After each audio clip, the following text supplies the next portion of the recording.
अस्सलामुअलैकुम जी viewers, elif की next आने वाले एपिसोड में आप देखने वाले हैं कि उकरत भागकर अंदर जाएगा और जब देखेगा कि एलिफ खून से लथपथ है तो वो बहुत ज़्यादा घबराएगा और पछता रहा होगा कि मैं तो ज़ैनब से बदला लेने के लिए आया था, मुझे क्या पता था कि यहाँ एलिफ भी मौजूद है। और जब मेलिक को याद आएगा कि एलिफ यहाँ मौजूद नहीं है तो वो भाग के पूरे घर में देखेगी और गार्डन में आकर भी देखेगी। मेलिक को लगेगा कि वो गार्डन में खेल रही होगी लेकिन वो कहीं भी नहीं होती। मेलिक का ख्याल होगा कि शायद वो रेस्टोरेंट में गई होगी क्योंकि वो कह रही थी कि मैं आप लोगों को केक बनाकर खिलाती हूँ। और दूसरी तरफ उकरत एलिफ को हॉस्पिटल ले आएगा और डॉक्टर कहेगी कि इसकी कंडीशन बहुत सीरियस लग रही है लेकिन उम्मीद है कि ये बेहतर हो जाएगी। और फिर हम देखेंगे कि ज़ैनब और मेलिक दोनों रेस्टोरेंट में पहुंच जाएंगी। जब वहाँ मेलिक एलिफ का खून देखेगी तो बहुत ज्यादा डर जाएगी और परेशान भी हो जाएगी और सोच रही होगी कि एलिफ के साथ क्या हुआ है। उन्हें यही लग रहा होगा कि यकीनन अब फिर एलिफ को कोई किडनैप करके ले गया है और ज़ैनब और मेलिक बहुत ज्यादा रो रही होंगी। और फिर वहाँ लोग भी इकट्ठे हो जाएंगे और वो मेलिक को मशवरा देंगे कि तुम्हें पुलिस में रिपोर्ट करनी चाहिए क्योंकि वो बंदा जहाँ भी होगा पुलिस उसे पकड़ कर ले आएगी। और फिर मेलिक पुलिस स्टेशन पहुंच जाएगी और ऑफिसर को बताएगी कि मेरी बेटी रेस्टोरेंट में थी,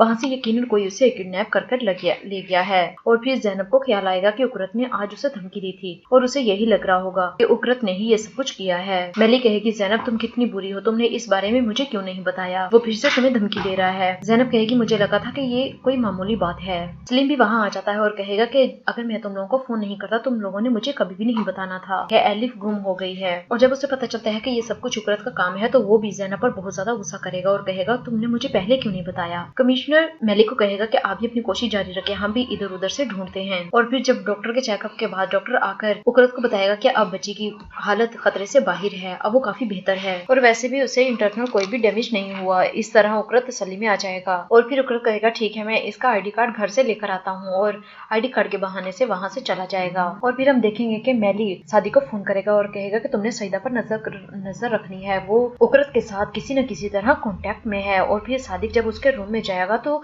सईदा आके से बैठी रो रही होगी और कहेगी कि उकरत तुमने मेरे साथ बहुत बुरा किया है, तुमने मुझे कहा था कि मुराद मुझे भूल गया है लेकिन वो आज भी मुझे मोहब्बत करता है और तुम्हें मैं कभी भी माफ नहीं करूंगी। और सादिक समझ जाता है कि यकीनन अब इस लड़की को कंधे की जरूरत है जो मिली ही दे सकता है। सईदा जो बहुत ज्यादा रो रही होगी उकरत की बातों की वजह से। और फिर हम देखेंगे कि उकरत ने एक औरत को भी हॉस्पिटल बुलाया होगा और कहेगा कि इस बच्ची के साथ तुमने रात गुजारनी है और मैं किसी काम से जा रहा हूँ। और फिर वो औरत चली जाएगी एलिफ के पास। और फिर हम देखेंगे कि सलीम, मेलिक और ज़ैनब तीनों फैसल के पास जाएंगे और पूछेंगे कि बताओ उकरत कहाँ है। और फैसल पूछेगा क्या हुआ, उकरत ने क्या किया है, तो फिर ये बताएंगे कि उकरत ने एलिफ को किडनैप कर लिया है। और फिर फैसल बताएगा कि वो मेरे पास आया जरूर था और वो मुझे कह रहा था कि मैंने ज़ैनब से शादी करनी है और मैंने उसे मना कर दिया, मुझे इससे ज्यादा और कुछ भी नहीं पता। सलीम जब बहुत ज्यादा गुस्से से पूछेगा तो फैसल कहेगा कि मैंने एक बार बताया ना कि मुझे नहीं पता और मैं उसके साथ ये सब कुछ मिलकर क्यों करूंगा। और फिर हम देखेंगे कि एलिफ को होश आ जाएगी और कहेगी कि मुझे मामा के पास जाना है। तो वो औरत एलिफ को कहेगी कि देखो मैं तुम्हें कुछ भी नहीं कहूंगी, बस तुमने सबको यही कहना है कि मैं आपकी ग्रैंड माँ हूँ और इस तरह तुम्हें कोई भी कुछ नहीं कहेगा। और फिर हम देखेंगे कि वो लोग एलिफ को गली में ढूंढ रहे होंगे जिससे मेलिक की तबीयत बहुत ज्यादा खराब हो रही होगी। और फिर हम देखेंगे कि दिन हो जाता है और फिर उकरत ज़ैनब को फोन करेगा। उकरत उस पर चिल्लाने लग जाएगी और कहेगी कि तुम्हें क्या लगता है कि हमें पता नहीं चलेगा कि तुम एलिफ को लेकर गए हो, तुम्हें क्या जरा भी शर्म नहीं आती। उकरत कहेगा मेरी बात सुनो, वो हॉस्पिटल में है, उसका एक एक्सीडेंट हो गया था। और ज़ैनब जब एक्सीडेंट को सुनेगी तो मुंह पर हाथ रख लेगी और फिर सलीम फोन पकड़ लेगा और पूछेगा कि बताओ हॉस्पिटल का एड्रेस दो मुझे।